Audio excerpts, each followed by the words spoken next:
Hyundai நம்ம எல்லாருக்குமே பரிச்சயமான ஒரு கார் நிறுவனம். இந்த ஹுண்டாய்ங்கிற கொரிய சொல்லுக்கான பொருள் என்ன? மாடர்ன், நவீனம். 2024 இந்த பேர் பொருத்தமான ஒண்ணுதான். ஆனா 1947 பொருத்தமா இருந்திருக்குமா? பொருத்தமா இருந்திருக்கு ஒருவருக்கு. சாதாரண ஒரு ஏழை குடும்பத்துல பிறந்தவரை உலகப்போர், கொரிய போர் உலகத்தின் பெரிய பணக்காரரா, கோடீஸ்வரரா மாத்திருக்கு. அவர் கட்டமைச்ச நிறுவனம் உலகத்தின் மிகப்பெரிய சாம்ராஜ்யமா மாறி இருக்கு. கதையெல்லாம் என்ன? வாங்க பார்க்கலாம்.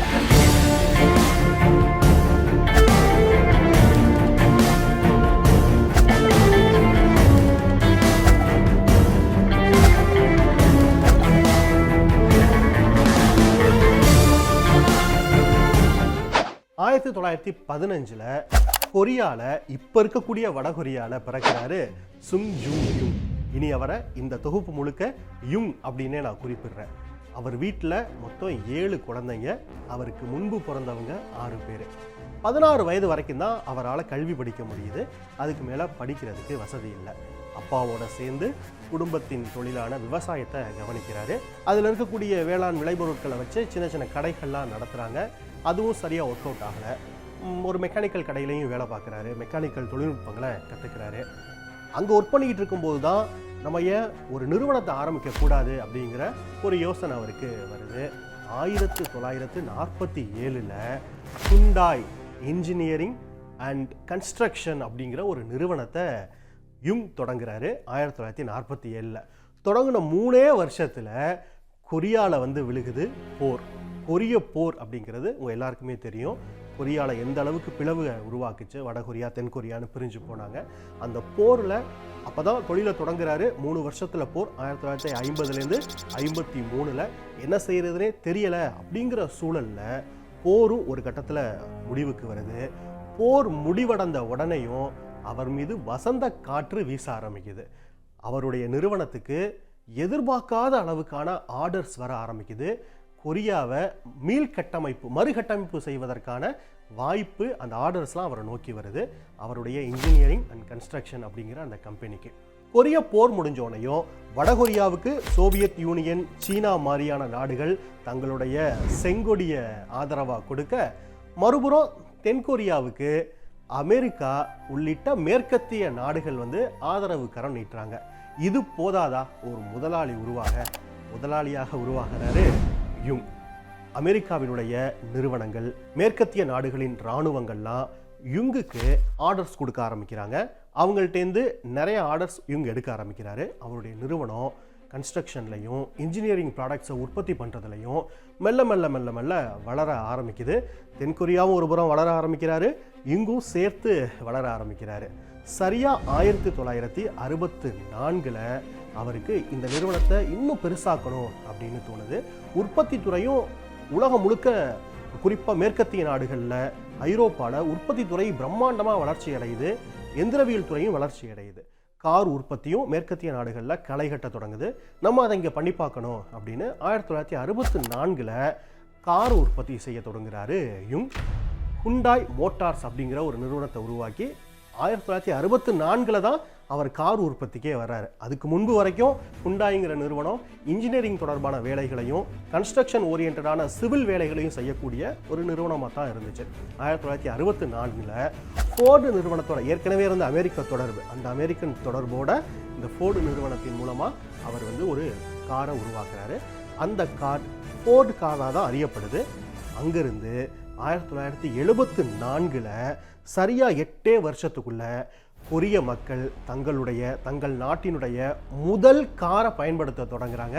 ஆமாம், ஹுண்டாய் நிறுவனம் 1974 முழுக்க அவங்களே ஒரு காரை உருவாக்குறாங்க. அந்த காரின் பெயர் போனி. போனி கார் முழுக்க ஹுண்டாய் நிறுவனத்தின் தயாரிப்பாக இருந்தாலும் இதனுடைய டிசைன், வடிவமைப்பை செஞ்சது மேற்கத்திய நாடுகளுடைய இன்ஜினியர்ஸ். இதுக்கான இன்ஜின் கொடுத்தது ஜப்பானை சேர்ந்த மிட்சுபிஷி நிறுவனம். இவங்களுடைய சப்போர்ட்டால ஹுண்டாய் நிறுவனம் பெரிய அளவுக்கு வளர ஆரம்பிக்குது. இதனுடைய தொடர்ச்சியாக ஹுண்டாய் வெறும் கார் கம்பெனியாக மட்டும் தங்களுடைய செயல்பாட்டை முன்னெடுக்கலை. மக்கள் பயன்பாட்டுக்கான காரை உருவாக்குறதுக்கு முன்பே 1964 ஹுண்டாய் ஹெவி வெஹிக்கிள்ஸ்னு ஒரு பிரிவையே உருவாக்கி கனரக வாகனங்களை உருவாக்குனாங்க. இப்போ நம்ம ஊரில் உள்நாட்டு கார் உற்பத்தியாளர்களான மஹேந்திரா, டாடா நிறுவனங்கள்லாம் சொகுசு காரும் கொடுக்குறாங்க. அதே நேரத்தில் கனரக வாகனங்களும் ட்ரக் மாதிரியான வாகனங்களையும் அவங்க கொடுக்குறாங்கல்ல. அதுபோல் கொரியாவில் போய் பார்த்தோன்னா ஹுண்டாயோட கனரக வாகனங்கள்லாம் இருக்கும். பெரிய பெரிய ட்ரக்கெல்லாம் ஹுண்டாய்ங்கிற பிராண்டில் இருக்கும். வெறும் கனரக வாகனங்களை மட்டும் அவங்க உருவாக்கலை, கப்பலையே உருவாக்குனாங்க. கப்பல் கட்டுமானமாக, உலகத்தின் மிகப்பெரிய கப்பல் கட்டுமான நிறுவனமாக ஹுண்டாய் இன்னைக்கும் இருக்குது. அப்படிப்பட்ட ஒரு பிரம்மாண்டமான வளர்ச்சியை நோக்கி ஹுண்டாய் நிறுவனம் ஒரு புறம் வளர்ந்துக்கிட்டே இருக்குது. இங்கே தான் ஹுண்டாய் நிறுவனத்தினுடைய அடுத்த கட்ட பிரம்மாண்டமான பாய்ச்சல். சரி, கொரியாவில் அவங்க கால் பதிச்சுட்டாங்க. கொரியாவை கடந்து மேற்கத்திய நாடுகளில் அவங்களுடைய பிஸ்னஸ்ங்கிறது விரிவடையுது. கனடாவில் அவங்களுடைய காரை விற்க ஆரம்பிக்கிறாங்க. அமெரிக்காவில் முதல்ல அனுமதி கிடைக்கல, ஆனால் அதன் பிறகு அமெரிக்காலையும் அவங்களுக்கு கார் விற்பனை செய்ய அனுமதி கிடைக்குது. இப்படி ஐரோப்பா, மேற்கத்திய நாடுகள், அமெரிக்கான்னு அவங்களுடைய விற்பனை களைகட்ட இந்தியா மீது அவங்களுடைய கவனம் விழுது. 1996 இந்த வாய்ப்பை சரியாக பயன்படுத்திக்கிட்டாங்க தமிழ்நாட்டில் இருக்கக்கூடிய ஆட்சியாளர்கள். டாக்டர் கலைஞர் அவர்களும் முரசொலிமாறன் ஐயா அவர்களும் சேர்ந்து ஹுண்டாய் நிறுவனத்தை தமிழ்நாட்டுக்கு கூட்டிகிட்டு வர்றாங்க.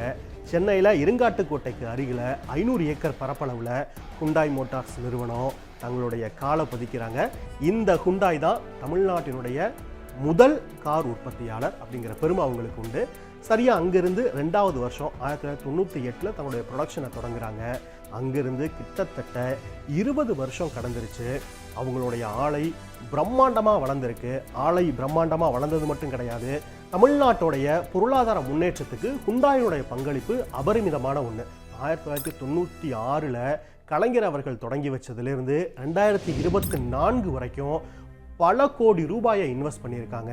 2024 கணக்கின்படி அவங்களுடைய ஆலையின், தமிழ்நாட்டில் இருக்கக்கூடிய அந்த ஆலையோட உற்பத்தி அளவு ஒரு வருஷத்துக்கு 7 லட்சம் கார்களை உற்பத்தி செய்ய முடியும். நேரடியாக 14,000 பேர் வேலை பார்த்துக்கிட்டு இருக்காங்க. மறைமுகமாக 1 லட்சம் பேருக்கு வேலை வாய்ப்பு கிடைக்குது. இன்னும் அடுத்த 10 வருஷத்துக்கு 26,000 கோடி ரூபாய் நாங்கள் முதலீடு பண்ண போகிறோம்னு சொல்லி அதில் ஒரு 6,000 கோடி ரூபாயை இப்போ இன்வெஸ்ட் பண்ண தொடங்கியிருக்காங்க. அதுக்கான புரிந்துணர்வு ஒப்பந்தம் 2024 நடந்த உலக முதலீட்டாளர் மாநாட்டில் கையெழுத்தாயிருக்கு.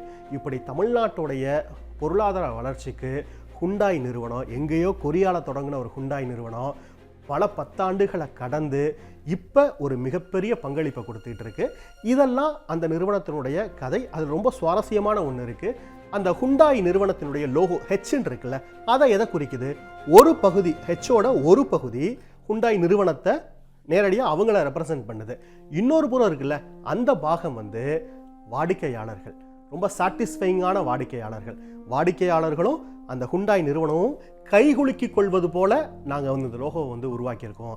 அதுதான் ஹெச் அப்படின்னு அவங்க விளக்கம் கொடுக்குறாங்க. சரி, அந்த ஹெச்சை சுற்றி ஒரு ரவுண்ட் மாதிரி இருக்குல்ல, ஓவல் ஷேப்பில் ஒரு சர்க்கிள் இருக்குல்ல, அதனுடைய பொருள் என்ன அப்படின்னா 1964 இந்த நிறுவனம் உலகம் முழுக்க பயணிக்கும் அப்படிங்கிற ஒரு நம்பிக்கையில் அந்த உலகத்தை குறிக்கக்கூடிய ஒன்றா உலகம் முழுக்க நாங்கள் கிளை பரப்புவோம் அப்படிங்கிறத குறிக்கக்கூடிய வகையில் அந்த லோகோ உருவாக்கியிருக்காங்க.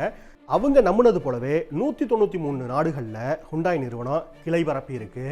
1947 எதிர்காலத்தை மனசில் வச்சு மாடர்ன் அப்படிங்கிற பொருள் இருக்கக்கூடிய ஹுண்டாய் அப்படிங்கிற பேரை யுங் நிறுவனமாக ஆரம்பிக்கிறாரு. இன்னைய மாடர்ன் வேர்ல்டு வரைக்கும் அந்த நிறுவனம் செழிப்போடவும் பிரம்மாண்டத்தோடையும் எல்லாருக்குமான வாகனங்களை கொடுக்கக்கூடிய ஒரு நிறுவனமாகவும் மாறி இருக்கு. இதுதான் ஹுண்டாயினுடைய கடந்த கால வரலாறு. உடனுக்குடன் செய்திகளை தெரிந்து கொள்ள சன் நியூஸ் பெல் ஐகானை கிளிக் பண்ணுங்க.